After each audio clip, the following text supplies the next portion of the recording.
Columbia Broadcasting System and affiliated stations present Orson Welles and the Mercury Theatre on the air in the War of the Worlds by H.G.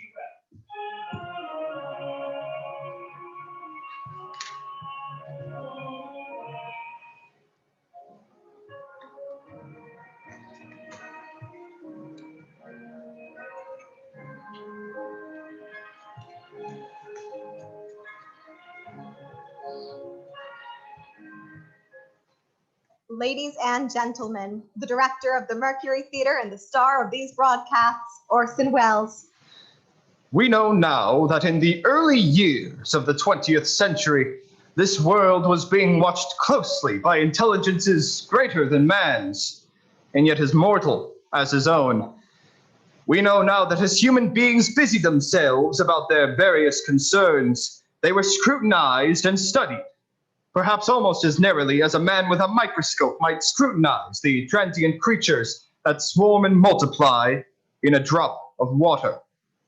With infinite complacence, people went to and fro over the earth about their little affairs, serene in the assurance of their dominion over this small spinning fragment of solar driftwood, which by chance or design man has inherited out of the dark mystery of time and space. Yet across an immense ethereal gulf, minds that to our minds as ours are to the beasts in the jungle, intellects vast, cool and unsympathetic, regarded this earth with envious eyes and slowly and surely drew their plans against us. In the 39th year of the 20th century came the Great Disillusionment. It was near the end of October. Business was better. The war scare was over. More men were back at work. Sales were picking up. On this particular evening, October 30th, the Crosley service estimated that 32 million people were listening in on radios. For the next 24 hours, not much change in temperature. A slight atmospheric disturbance of undetermined origin is reported over Nova Scotia, causing a low-pressure area to move down rather rapidly over the northeastern states, bringing a forecast of rain accompanied by winds of light gale force. Maximum temperature 66, minimum 48. This weather report comes to you from the Government Weather Bureau. We now take you to the Meridian Room in the Hotel Park Plaza in downtown New York, where you will be entertained by the music of Ramon Raquello and his orchestra.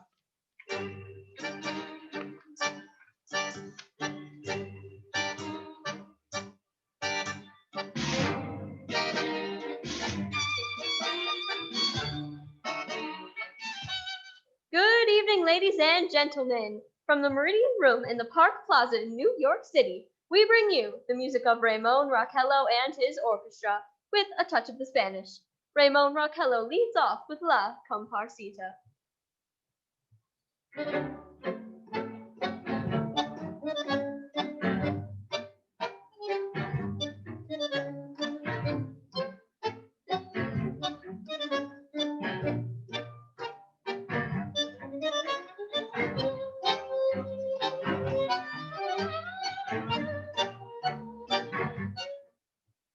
Ladies and gentlemen, we interrupt our program of dance music to bring you a special bulletin from the Intercontinental Radio News.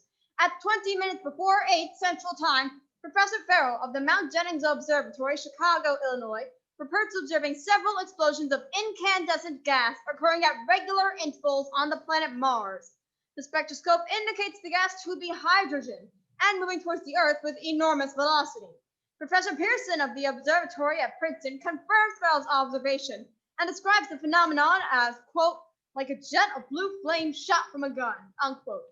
We now return you to the music of Ramon Raquello, playing for you in the Meridian Room of the Park Plaza Hotel, situated in downtown New York.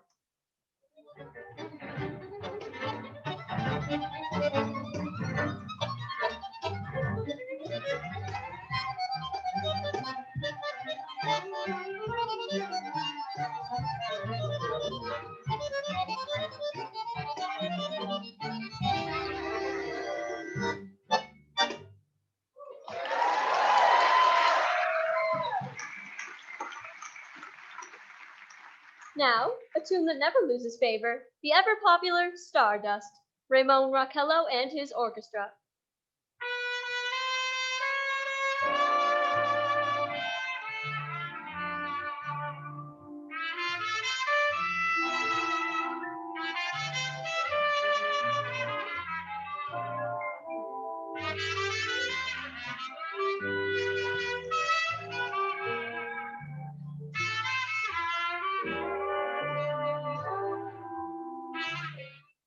Ladies and gentlemen, following on the news given in our bulletin a moment ago, the Government Meteorological Bureau has requested the large observatories of the country to keep an astronomical watch on any further disturbances occurring on the planet Mars. Due to the unusual nature of this occurrence, we have arranged an interview with noted astronomer Professor Pearson, who will give us his views on the event. In a few moments, we will take you to the Princeton Observatory at Princeton, New Jersey. We return you, until then, to the music of Raymond Raquello and his orchestra.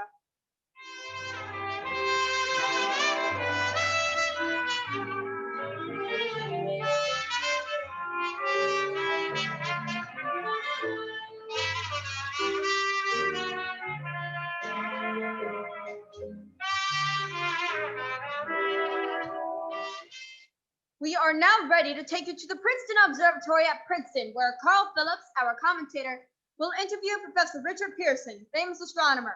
We take you now to Princeton, New Jersey. Good evening, ladies and gentlemen. This is Carl Phillips, speaking to you from the Observatory at Princeton. I'm standing in a large semicircular room, pitch black except for an oblong split in the ceiling. Through this opening, I can see a sprinkling of stars that cast a kind of frosty glow over the intricate mechanism of the huge telescope. The ticking sound you hear is the vibration of the clockwork. Professor Pearson stands directly above me on a small platform, peering through a giant lens. I ask you to be patient, ladies and gentlemen, during any delay that may arise during our interview. Besides his ceaseless watch of the heavens, Professor Pearson may be interrupted by telephone or other communications. During this period, he is in constant touch with the astronomical centers of the world. Professor, may I begin our questions? At any time, Mr. Phillips. Professor, would you please tell our radio audience exactly what you see as you observe the planet Mars through your telescope? Nothing unusual at the moment, Mr. Phillips. A red disk swimming in a blue sea. Transverse stripes across the disk. Quite distinct now because Mars happens to be the point nearest the Earth. In opposition, as we call it. In your opinion, what do these transverse stripes signify, Professor Pearson? Not canals, I can assure you, Mr. Phillips, although that's the popular conjecture of those who imagine Mars to be inhabited. From a scientific viewpoint, the stripes are merely the result of atmospheric conditions peculiar to the planet. Then you're quite convinced as a scientist that living intelligence as we know it does not exist on Mars. I'd say the chances against it are 1,000 to 1. And yet, how do you account for those gas eruptions occurring on the surface of the planet at regular intervals? Mr. Phillips, I cannot account for it. By the way, Professor, for the benefit of our listeners, how far is Mars from Earth? Approximately 40 million miles. Well, that seems a safe enough distance. Thank you. Just a moment, ladies and gentlemen. Someone has just handed Professor Pearson a message. While he reads it, let me remind you that we are speaking to you from the Observatory in Princeton, New Jersey, where we're interviewing the world's famous astronomer, Professor Pearson. One moment, please. Professor Pearson has passed me a message which she has just received. Professor, may I read the message to the listening audience? Certainly, Mr. Phillips. Ladies and gentlemen, I shall read you a wire addressed to Professor Pearson from Dr. Gray of the National History Museum, New York. Quote, 9:15 p.m. Eastern Standard Time. Seismograph registered shock of almost earthquake intensity occurring within a radius of 20 miles of Princeton. Please investigate. Signed, Lloyd Gray, Chief of Astronomical Division. End quote.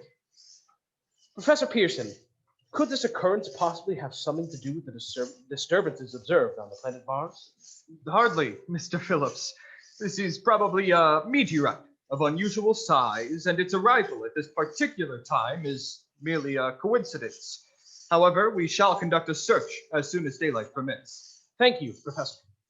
Ladies and gentlemen, for the past 10 minutes, we've been speaking to you from the Observatory of Princeton, bringing you a special interview with Professor Pearson, noted astronomer. This is Carl Phillips speaking. We're returning you now to our New York studio.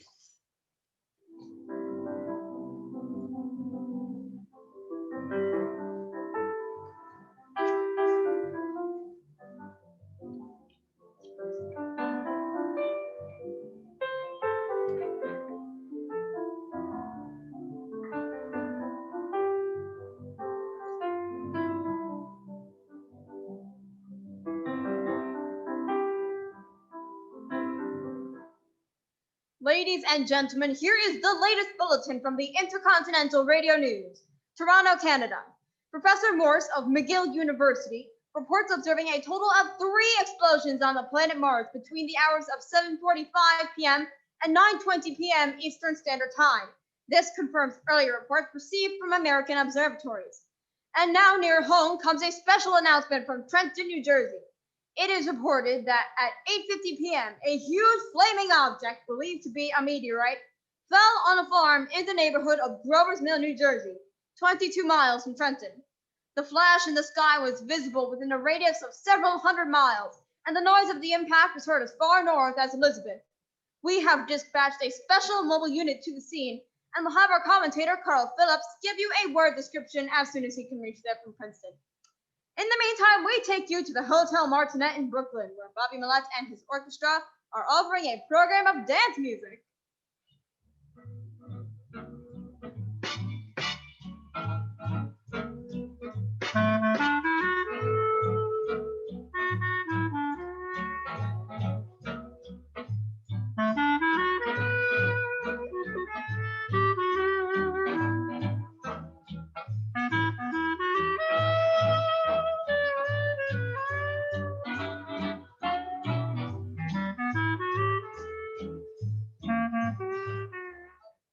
We take you now to Grover's Mill, New Jersey. Ladies and gentlemen, this is Carl Phillips again at the Wilmot Farm, Grover's Mill, New Jersey. Professor Pearson and myself made the 11 miles from Princeton in 10 minutes.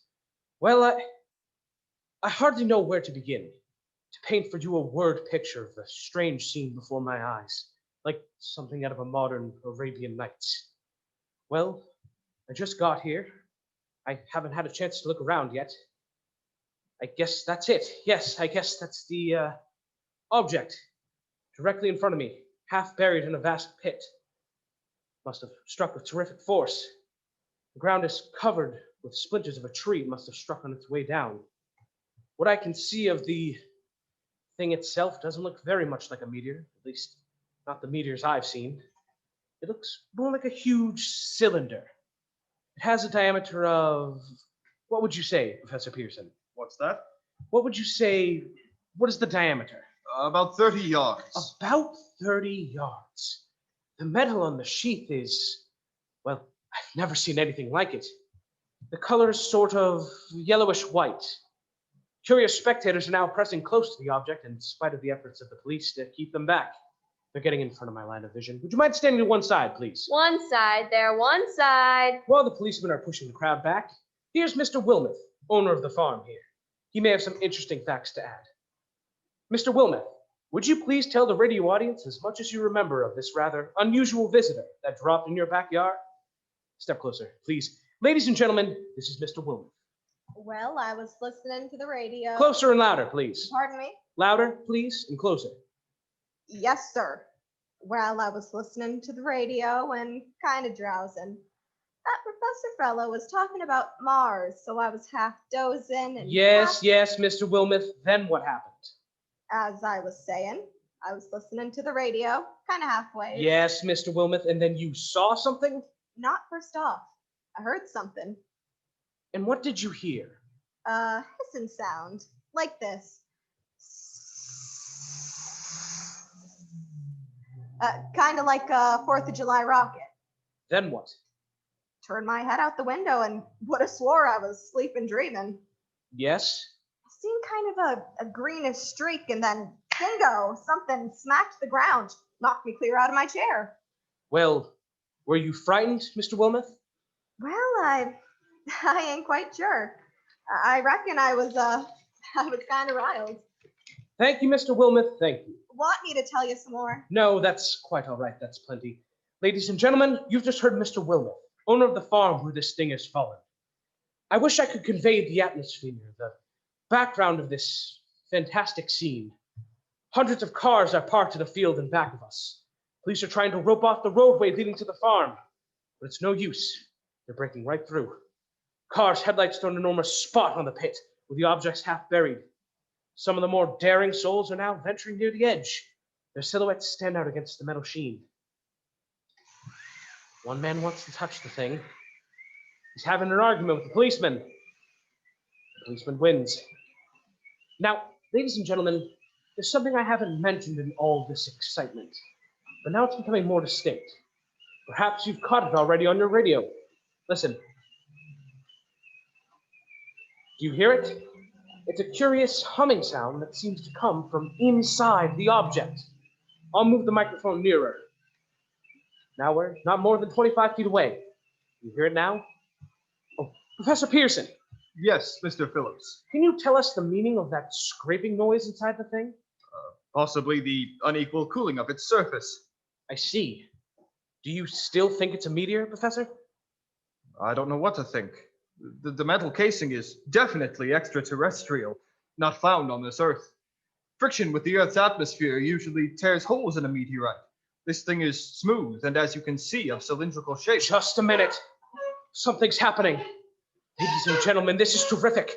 This end of the thing is beginning to flake off. The top is beginning to rotate like a screw. The thing must be hollow. Keep back there. Keep back there. Stand back. The top is back. Ladies and gentlemen, this is the most terrifying thing I've ever witnessed. Wait a minute. Someone's crawling out of the hollow top. Someone or something. I can see peering out of that black hole 2 luminous discs. Are they eyes? It might be a face. It might be... Oh my God. Good heavens. Something's wriggling out of the shadow like a gray snake. Now it's another one. And another. They look like tentacles to me. There. I can see the thing's body. It's large as a bear, and it glistens like wet leather. But that face, ladies and gentlemen, it's indescribable. I can hardly force myself to keep looking at it. The eyes are black and gleam like a serpent. The mouth is V-shaped with saliva dripping from its rimless lips. It seemed to quiver and pulsate. The monster, or whatever it is, can hardly move. It seems weighed down by possibly gravity or something. The thing's raising up. The crowd falls back now. They've seen plenty. This is the most extraordinary experience. I can't find words. I'll pull this microphone with me as I talk. I'll have to stop the description until I can take a new position. Hold on, will you please? I'll be right back in a minute.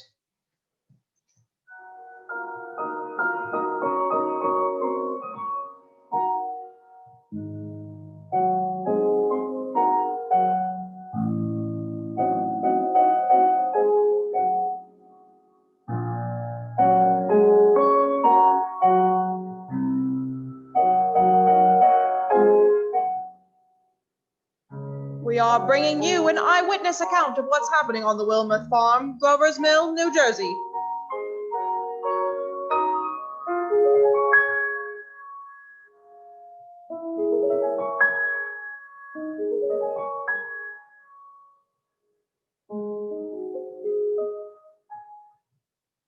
We now return you to Carl Phillips at Grover's Mill. Ladies and gentlemen, am I on? Ladies and gentlemen, here I am, back of a stone wall that adjoins Mr. Wilmoth's garden. From here, I get a sweep of the whole scene. I'll give you every detail as long as I can talk, as long as I can see. More state police have arrived. They're drawing up a cordon in front of the pit, about 30 of them. No need to push the crowd back now. They're willing to keep their distance. The captain is conferring with someone. We can't quite see who. Oh, yes, I believe it's Professor Pearson. Yes, it is. Now they've parted.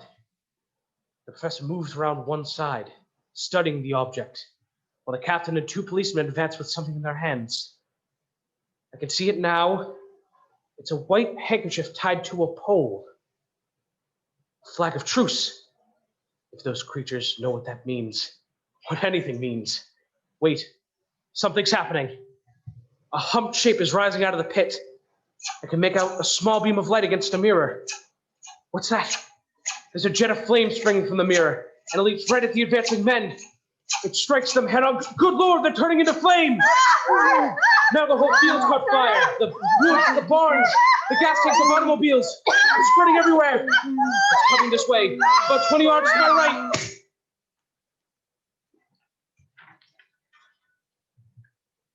Ladies and gentlemen, due to circumstances beyond our control, we are unable to continue the broadcast from Grover's Mill. Evidently, there's some difficulty with our field transmission. However, we will return to that point at the earliest opportunity. In the meantime, we have a late bulletin from San Diego, California.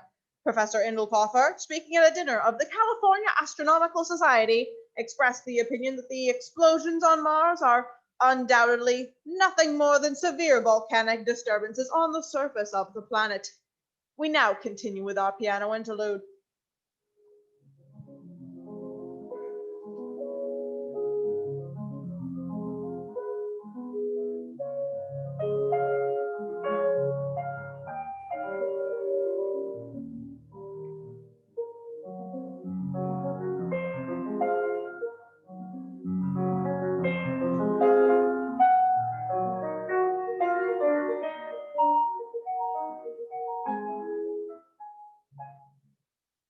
Ladies and gentlemen, I have just been handed a message that came in from Grover's Mill by telephone. Just a moment.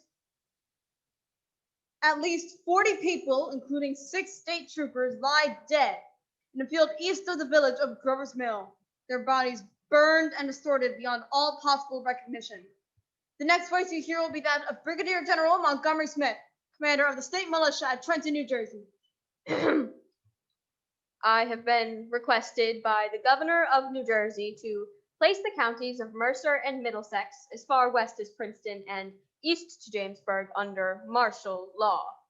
No one will be permitted to enter this area except by special pass issued by state or military authorities.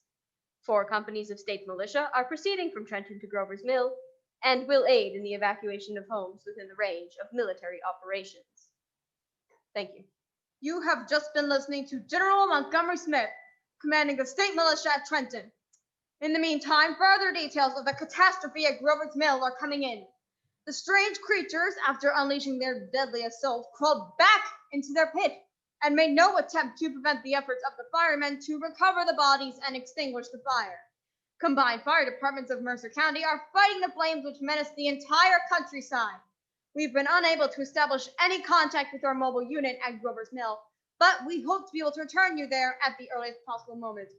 In the meantime, we take you, just one moment, please. Ladies and gentlemen, I have just been informed that we have finally established communication with an eyewitness of the tragedy. Professor Pearson has been located at a farmhouse near Grover's Mill, where he has established an emergency observation post. As a scientist, he will give you his explanation of the calamity. The next voice you hear will be that of Professor Pearson, brought to you by direct wire. Professor Pearson.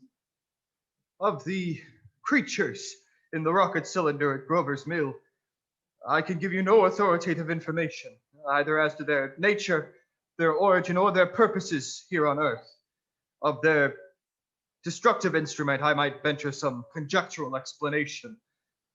For want of a better term, I shall refer to the mysterious weapon as a heat ray. It's all too evident that these creatures have scientific knowledge far in advance of our own. It is my guess that in some way they are able to generate an intense heat in a chamber of practically absolute non-conductivity. This intense heat they project in a parallel beam against any object they choose by means of a polished parabolic mirror of unknown composition, much as the mirror of a lighthouse projects a beam of light. That is my conjecture of the origin of the heat ray. Thank you, Professor Pearson. Ladies and gentlemen, here is a bulletin from Trenton. It is a brief statement informing us that the charred body of Carl Phillips has been identified in a Trenton hospital. Now here's another bulletin from Washington, D.C. Office of the Director of the National Red Cross reports 10 units of Red Cross emergency workers have been assigned to the headquarters of the state militia stationed outside Grover's Mill, New Jersey. Here's a bulletin from State Police, Princeton Junction. The fires at Grover's Mill and vicinity are now under control. Scouts report all quiet in the pit and no sign of life appearing from the mouth of the cylinder. And now, ladies and gentlemen, we have a special statement from Mr. Harry McDonald, Vice President in charge of operations. We have received a request from the militia at Trenton to place at their disposal our entire broadcasting facilities.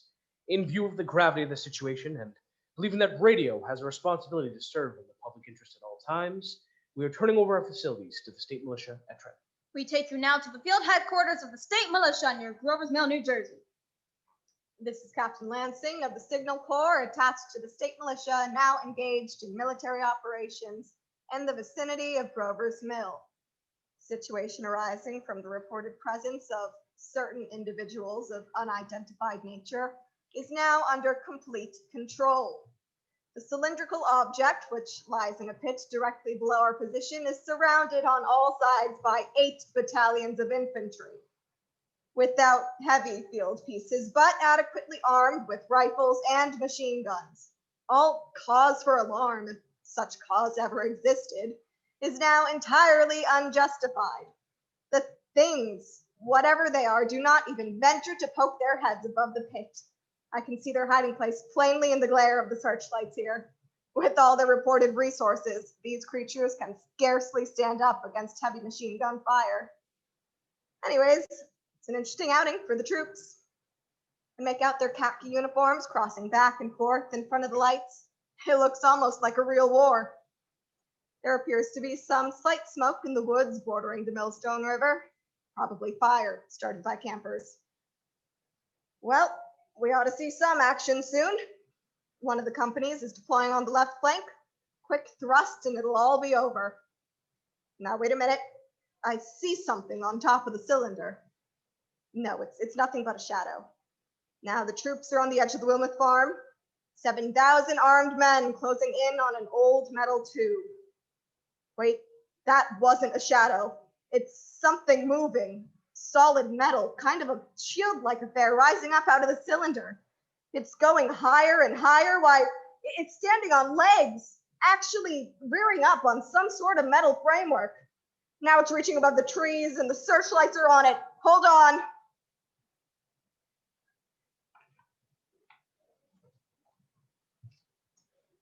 Ladies and gentlemen, I have a grave announcement to make.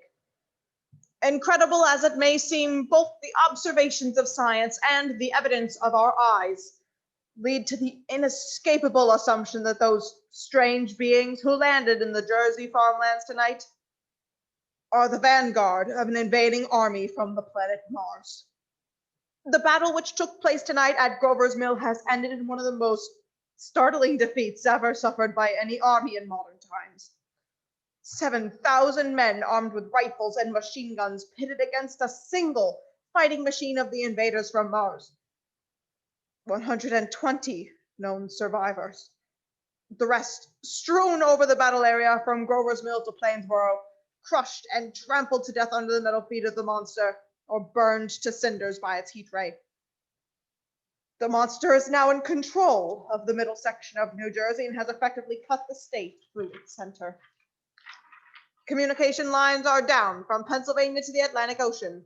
Railroad tracks are torn and service from New York to Philadelphia discontinued, except routing some of the trains through Allentown and Phoenixville. Highways to the north, south, and west are clogged with frantic human traffic. Police and Army reserves are unable to control the bad flight. By morning, the fugitives will have swelled Philadelphia, Camden, and Trenton, it is estimated, to twice their normal population. At this time, martial law prevails throughout New Jersey and eastern Pennsylvania. We take you now to Washington for a special broadcast on the national emergency. The Secretary of the Interior. Citizens of the nation, I shall try not to conceal the gravity of the situation that confronts the country, nor the concern of your government in protecting the lives and property of its people. However, I wish to impress upon you, private citizens and public officials, all of you, the urgent need of calm and resourceful action.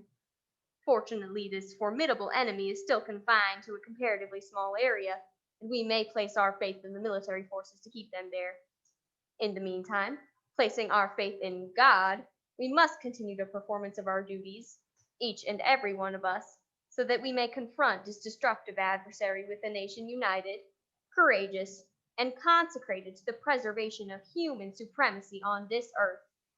I thank you. You have just heard the Secretary of the Interior speaking from Washington. Bulletins too numerous to read are piling up in the studio here. We are informed the central portion of New Jersey is blacked out from radio communication due to the effect of the heat ray upon power lines and electrical equipment. Here is a special bulletin from New York. Cables received from English, French, and German scientific bodies offering assistance. Astronomers report continued gas outbursts at regular intervals on the planet Mars. Majority voice opinion that enemy will be reinforced by additional rocket machines. Attempts made to locate Professor Pearson of Princeton, who has observed the Martians at close range. It is feared he was lost in recent battle. Langham Field, Virginia. Scouting planes report 3 Martian machines visible above treetops, moving north towards Somerville with population fleeing ahead of them. Heat ray not in use. Although advancing at express train speed, invaders pick their way carefully. They seem to be making conscious effort to avoid destruction of cities and countryside. However, they stop to uproot power lines, bridges, and railroad tracks. Their apparent objective is to crush resistance, paralyze communication, and disorganize human society. Here's a bulletin from Basking Ridge, New Jersey. Coon hunters have stumbled on a second cylinder, similar to the first, embedded in the Great Swamp 20 miles south of Morristown. Army field pieces are proceeding from Newark to blow up second invading unit before a cylinder can be opened and the fighting machine rigged. They are taking a position in the foothills of the Watchung Mountains. Another bulletin from Langham Field, Virginia. Scouting planes report enemy machines, now 3 in number, increasing speed northward, kicking over houses and trees, and their evident haste to form a conjunction with their allies south of Morristown. Machines also sighted by telephone operator east of Middlesex within 10 miles of Plainfield. Here's a bulletin from Winston Field, Long Island. A fleet of Army bombers carrying heavy explosives flying north in pursuit of enemy. Scouting planes act as guides. They keep speeding, enemy in sight. Just a moment, please. Ladies and gentlemen, we've run special wires to the artillery line in adjacent villages to give you direct reports in the zone of the advancing enemy. First, we take you to the battery of the 22nd Field Artillery, located in the Watchung Mountains. Range 32 meters. 32 meters. Projection 39 degrees. 39 degrees. Fire! 140 yards to the right, sir. Shift range 31 meters. 31 meters. Projection 37 degrees. 37 degrees. Fire! A hit, sir. We got the tripod of one of them. They've stopped. The others are trying to repair it. Quick, get the range. Shift 30 meters. 30 meters. Projection 27 degrees. 27 degrees. Fire! Can't see the shell lane, sir. They're letting off a smoke. What is it? A black smoke, sir, moving this way. Lying close to the ground. It's moving fast. Put on gas masks. Get ready to fire. Shift 24 meters. 24 meters. Projection 24 degrees. 24 degrees. Fire! Still can't see, sir. The smoke's coming near. Get the range. 23 meters. 23 meters. 22. Projection 22 degrees. 22 degrees.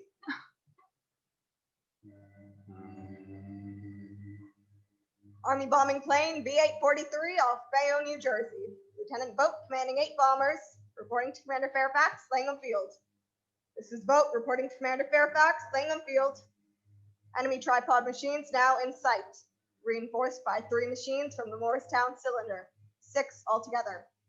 1 machine already crippled, believed hit by shell from Army gun in Watchung Mountains. Guns now appear silent. A heavy black fog hanging close to the earth. Extreme density, nature unknown. No sign of heat ray. Enemy now turns east, crossing the Passaic River into the Jersey marshes. Another straddles the Pulaski Skyway. Evident objective is New York City. They're pushing down a high-tension power station. The machines are close together now. We're ready to attack. Plane circling, ready to strike. 1,000 yards will be over the first. 800 yards. 600. 400. 200. There they go. The giant arm raised. Green flash.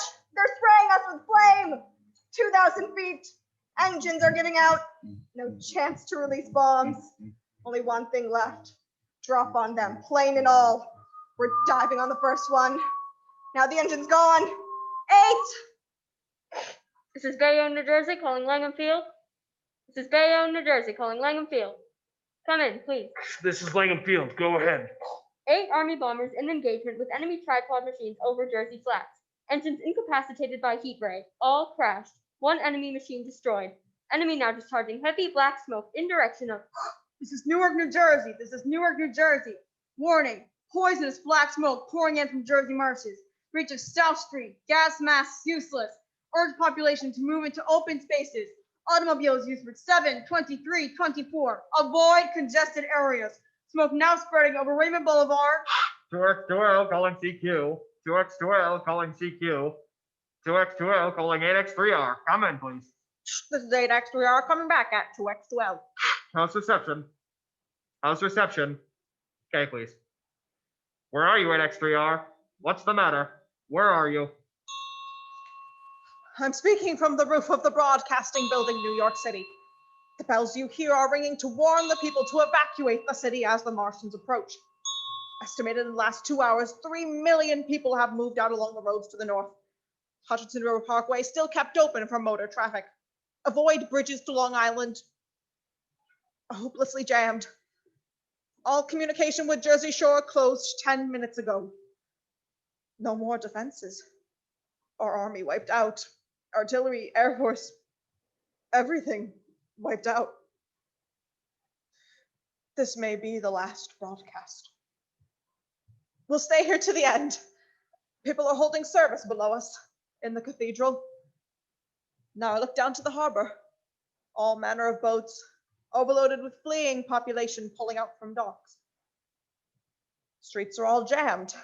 Noise and crowds like New Year's Eve in city. Wait a minute. Enemy now in sight above the Palisades. Five great machines. I can see it from here.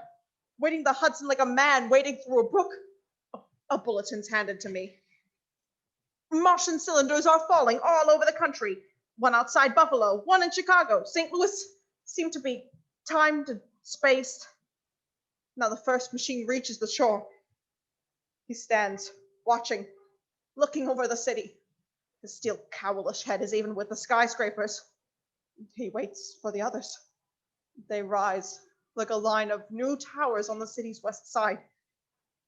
Now they're lifting their metal hands. This is the end now. Smoke comes out, black smoke drifting over the city.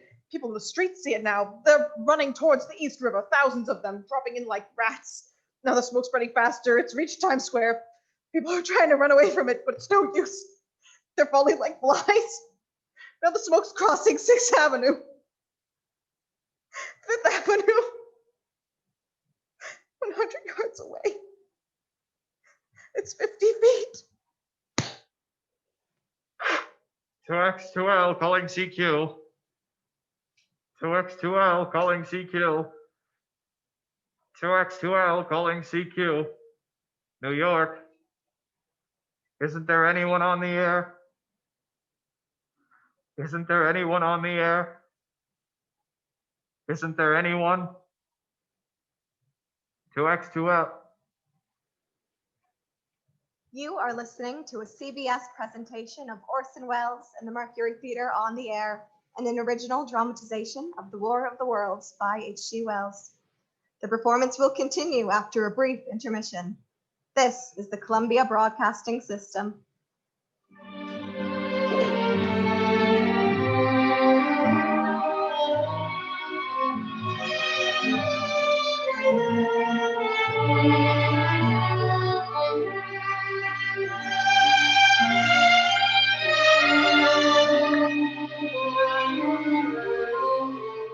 The War of the Worlds by H.G. Wells, starring Orson Welles and the Mercury Theatre on the Air.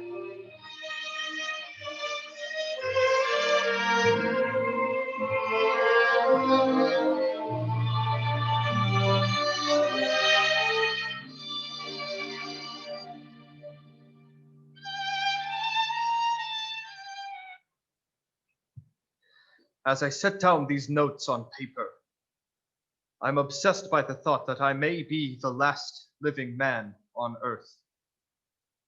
I have been hiding in this empty house near Grover's Mill, a small island of daylight cut off by the black smoke from the rest of the world.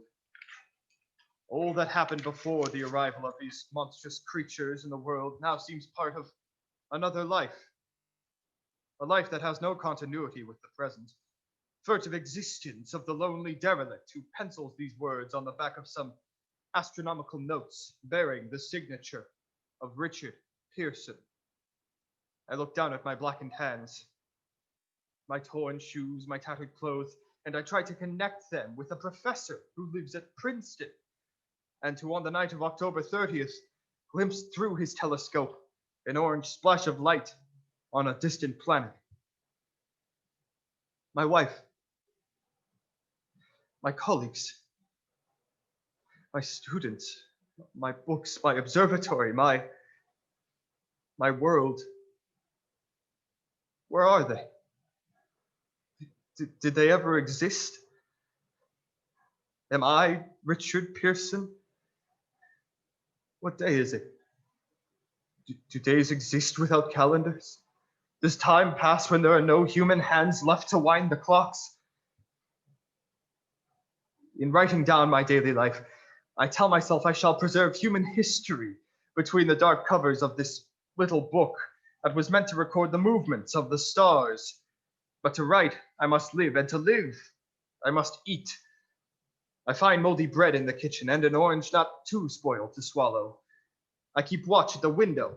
From time to time, I catch sight of a Martian above the black smoke. The smoke still holds the house in its black coil, but at length there is a hissing sound, and suddenly I see a Martian mounted on his machine, spraying the air with a jet of steam as if to dissipate the smoke. I watch in a corner as his huge metal legs nearly brush against the house. Exhausted by terror, I fall asleep. It's morning. Morning. Sun streams in the window. The black cloud of gas has lifted, and the scorched meadows to the north look as though a black snowstorm has passed over them. I venture from the house. I make my way to a road. No traffic. Here and there, a wrecked car, baggage overturned, a blackened skeleton. I push on north. For some reason, I feel safer trailing these monsters than running away from them. And I keep a careful watch. I have seen the Martians feed. Should one of their machines appear over the top of trees, I am ready to fling myself flat on the earth. I come to a chestnut tree. October chestnuts are ripe. I fill my pockets. I must keep alive.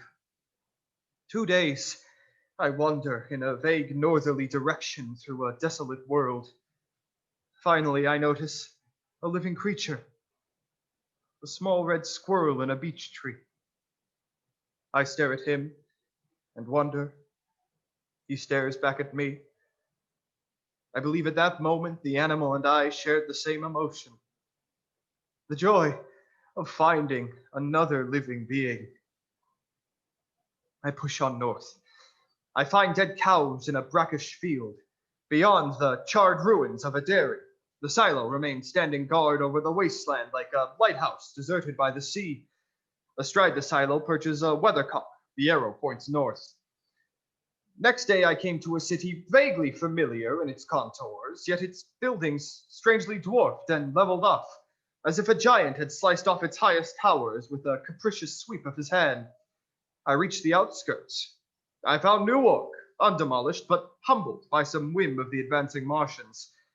Presently, with an odd feeling of being watched, I caught sight of something crouching in a doorway. I made a step towards it, and it rose up and became a man armed with a large knife. Stop! Where did you come from? I come from many places. A long time ago from Princeton. Princeton, huh? That's near Grover's Mill. Yes. Grover's Mill.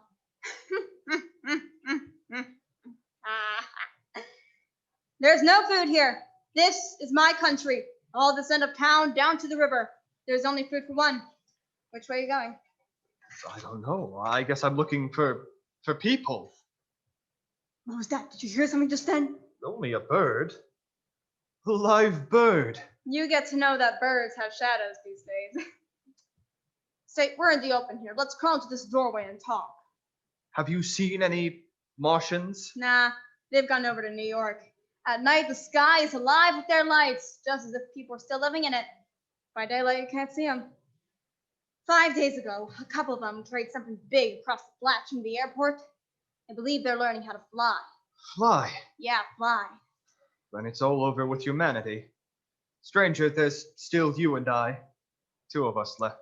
They got themselves in solid. They wrecked the greatest country in the world. Those green stars, They're probably falling somewhere every night. They've only lost one machine. There isn't anything to do. We're done. We're licked. Where were you? You're in a uniform. Yeah, what's left of it. I was in the militia, National Guard. That's good. Wasn't any war any more than there's war between men and ants. And we're eatable ants. I found that out. What will they do to us? Thought it all out. Right now, we're caught as wanted. The Martian only has to go a few miles to get a crowd on the run, but they won't keep doing that. They'll begin catching us systematically, keeping the best and storing us in cages and things. They haven't begun on us yet. Not begun. Not begun. All that's happened so far is because we don't have sense enough to keep quiet, bothering them with guns and such stuff and losing our heads and rushing off in crowds. Now, instead of our rushing around blind, we've got to fix ourselves up. Fix ourselves up according to the way things are now. Cities, nations, civilization, progress, done. But if that's so, what is there to live for?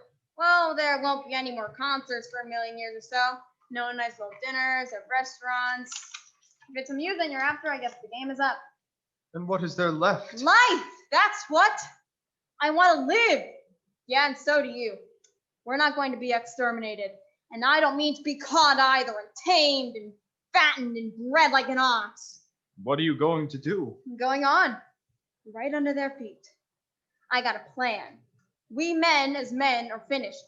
We don't know enough. We got to learn plenty before we've got a chance. And we've got to live and keep free while we learn, see? I thought it all out, see? Tell me the rest. Well, it isn't all of us that were made for wild beasts, and that's what it's got to be. That's why I watched you. All these little office workers that used to live in these houses, they'd be no good. They haven't any stuff to them. They just used to run off to work. Seen hundreds of them running wild to catch their commuter train in the morning, for fear they had canned if they didn't. Running back at night, afraid they won't be in time for dinner. Lives, in short, and a little invested in case of accidents. Not Sundays, worried about the hereafter. The Martians will be a godsend for these guys. Nice roomy cages, good food, careful breeding, no worries. After a week or so, chasing about the fields on empty stomachs, they'll come and be glad to be come. You've thought it all out, haven't you? You bet I have. That isn't all. These Martians will make pets of some of them. Train them to do tricks. Who knows? Get sentimental over the pet boy who grew up and had to be killed. And some maybe. They'll train to hunt us. No, that's impossible. No human being. Yes, they will. There's men who do it gladly. Huh. If one of them ever comes after In me, the why? meantime, you and I and others like us, where are we to live when the Martians own the Earth? I've got it all figured out. We'll live underground. I've been thinking about the sewers. Under New York are miles and miles of them. The main ones are big enough for anybody. Then there's cellars, vaults, underground storerooms, railway tunnels, subways. You begin to see, eh? And we'll get a bunch of strong men together. No weak ones. That rubbish, out. And you meant me to go? Well, I gave you a chance, didn't I? We won't quarrel about that. Go on. And we've got to make safe places for us to stay in, see? And get all the books we can, science books. And that's where men like you come in, see? We'll raid the museums. We'll even spy on the Martians. It may not be so much that we have to learn before. Just imagine this. 4 or 5 with their own fighting machines suddenly start off. Heat race right and left, and not a Martian in them. Not a Martian in them. But men. Men who have learned the way how. May even be in our time. Gee. Imagine having one of them lovely things with its heat ray wide and free. We turn it on Martians. We turn it on men. We bring everybody down to their knees. That's your plan. You, me, a few more of us. We'd own the world. I see. Say, what's the matter? Where are you going? Not to your world. Goodbye, stranger. After parting with the artillerymen, I came at last to the Holland Tunnel. I entered that silent tube anxious to know the fate of the great city on the other side of the Hudson. Cautiously, I came out of the tunnel and made my way up Canal Street. I reached 14th Street, and there again were black powder and several bodies, and an evil, ominous smell from the gratings of the cellars of some of the houses. I wandered up through the 30s and 40s. I stood alone on Times Square. I caught sight of a lean dog running down 7th Avenue with a piece of dark brown meat in his jaws and a pack of starving mongrels at his heels. He made a wide circle around me as though he feared I might prove a fresh competitor. I walked up Broadway in the direction of that strange powder, past silent shop windows displaying their mute wares to empty sidewalks, past the Capitol Theatre, silent, dark, past a shooting gallery where a row of empty guns faced an arrested line of wooden ducks. Near Columbus Circle, I noticed models of 1939 motor cars in the showrooms facing empty streets. From over the top of the General Motors building, I watched a flock of black birds circling in the sky. I hurried on. Suddenly, I caught sight of the hood of a Martian machine standing somewhere in Central Park, gleaming in the late afternoon sun. An insane idea. I rushed recklessly across Columbus Circle and into the park. I climbed a small hill above the pond at 60th Street. From there I could see, standing in a silent row along the mall, 19 of those great metal titans, their cowls empty, their great steel arms hanging listlessly by their sides. I looked in vain for the monsters that inhabit those machines. Suddenly, my eyes were attracted to the immense flock of black birds that hovered directly below me. They circled to the ground, and there, before my eyes, stark and silent, lay the Martians, with the hungry birds pecking and tearing brown shreds of flesh from their dead bodies. Later, when their bodies were examined in the laboratories, it was found that they were killed by the putrefactive and disease bacteria against which their systems were unprepared, slain, after all man's defenses had failed, by the humblest thing that God, in his wisdom, put upon this earth. Before the cylinder fell, there was a general persuasion that through all the deep of space, no life existed beyond the petty surface of our minute sphere. Now we see further. Dim and wonderful is the vision I have conjured up in my mind, of life spreading slowly from this little seedbed of the solar system throughout an inanimate vastness of sidereal space. But that is a remote dream. It may be that the destruction of the Martians is only a reprieve. To them, and not to us, is the future ordained, perhaps. Strange it now seems to sit in my peaceful study at Princeton, writing down this last chapter of the record begun at a deserted farm in Grover's Mill. Strange to see from my window the university spires, dim and blue through an April haze. Strange to watch children playing in the streets. Strange to see young people strolling on the green, where the new spring grass heals the last black scars of a bruised earth. Strange to watch sightseers enter the museum, where the disassembled parts of a Martian machine are kept on public view. Strange, when I recall the time when I first saw it. Bright and clean-cut, hard and silent, under the dawn of that last great day.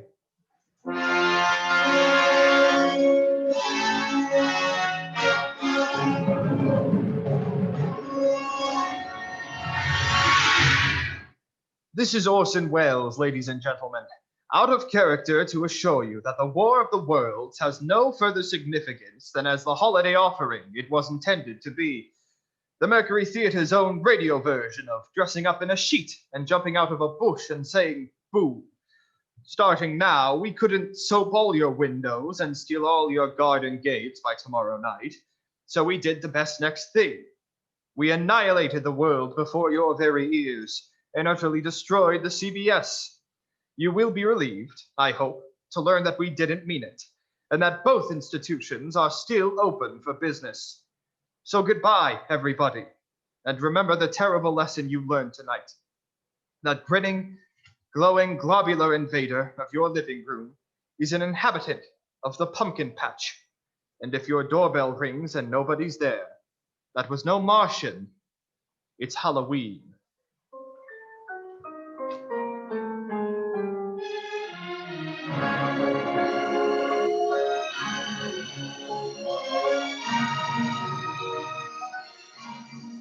Tonight, the Columbia Broadcasting System and its affiliated stations coast to coast have brought you War of the Worlds by H.G. Wells, the 17th in its weekly series of dramatic broadcasts featuring Orson Welles and the Mercury Theatre on the air. Next week, we present a dramatization of 3 famous short stories. This is the Columbia Broadcasting System.